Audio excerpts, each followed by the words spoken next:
Hi, my name's Dr. Blake Broker, and I'm from Brampton, Ontario, Canada. And I'd like to share a miracle story about a young patient that came into my office, Cassie.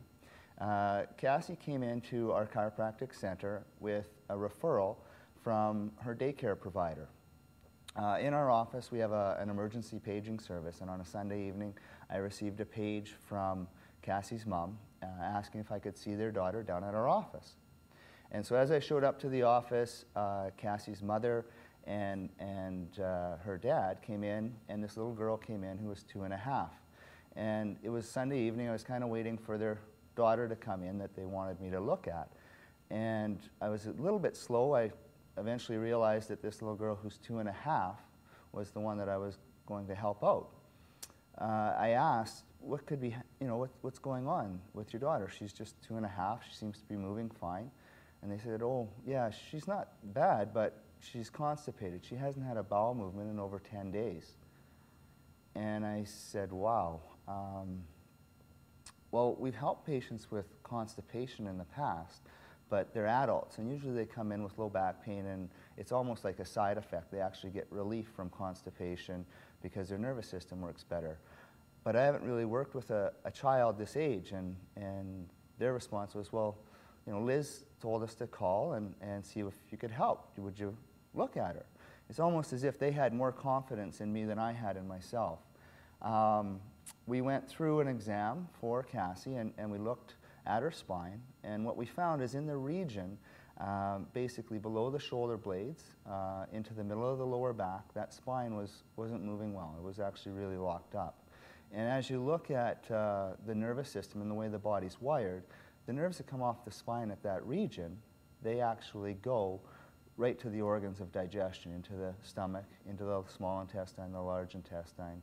And I explained to the parents that the nerve flow is likely being pinched here. We can go ahead and start care, and we'll see what happens. I don't know if it's the nerve flow that's causing the problem for these organs or if there's something else. They were quite certain it wasn't something else because they'd been to Sick Kids Hospital in Toronto. Cassie had gone through the studies where they use the camera and they go down the throat and had a barium swallow, and she'd had a barium enema as well. She'd gone through all kinds of testing. We adjusted Cassie that night on Sunday, and they came back to the office on Monday, and they thought I was a miracle worker. They felt that she'd had a bowel movement. This was definitely the right thing to do. And I'm, again, still new in practice. I was a little bit more skeptical. I wasn't sure because it had been 10 days. That was day 11. Day 12, day 13, she was going to have a bowel movement sooner or later. So I didn't put a lot of credence into that at that point. But as we worked with Cassie over the next 2 months, she started to have bowel movements every 3 days about. And Mom was really excited. And I remember in particular, one day she came into the office, the mother did with Cassie, and you could just tell her face was different. And I said, well, tell me what's different, what's new? And she said, we haven't had to give Cassie a suppository for her bowel movement this week. And I said, really, what? A suppository? And at that point, I was about 27 years old, new in practice. I didn't really know what a suppository was, in all honesty, and I was just dumbfounded. But from the age of 6 months until the age of 2.5, every bowel movement she had been under the assistance of a suppository. It just blew me away.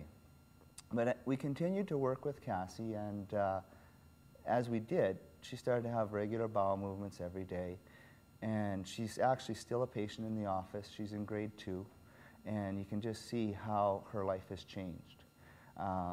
After Cassie had been under care for about 6 months, I asked Liz, her daycare provider, who was also a patient, I said, well, what's different for Cassie? And she said, when Cassie was with us before, she used to play by herself. She used to be kind of shy, kind of quiet, kind of introverted. Since she's started getting care and her digestive system is normalized, she's starting to play more with the other kids. She's starting to interact, and it's like she's coming outside of herself. It's amazing that we're given that gift to share with our patients. So For me, that's one of the miracles that I've witnessed in the office, and it's truly been a blessing for me.